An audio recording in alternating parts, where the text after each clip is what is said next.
اعوذ باللہ من الشیطان الرجیم بسم اللہ الرحمن الرحیم۔ معاذ عنبری اور عبد الرحمن بن مہدی دونوں نے کہا، ہم سے شعبہ نے کہا، انہوں نے خبیب بن عبد الرحمن سے، انہوں نے حفص بن عاصم سے روایت کی، کہا رسول اللہ صلی اللہ علیہ وسلم نے فرمایا، آدمی کے جھوٹا ہونے کے لیے یہی کافی ہے کہ وہ ہر سنی ہوئی بات کو بیان کر دے۔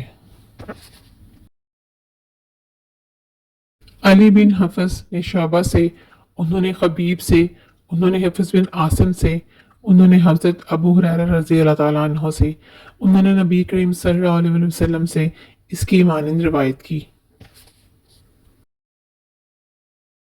ابو عثمان نہدی سے روایت ہے، کہا اب عمر بن خطاب رضی اللہ تعالیٰ عنہ نے فرمایا، آدمی کے لیے جھوٹ سے اتنا کافی ہے جس کی بنا پر وہ جھوٹا قرار دیا جا سکتا ہے کہ وہ ہر سنی ہوئی بات بیان کرتے۔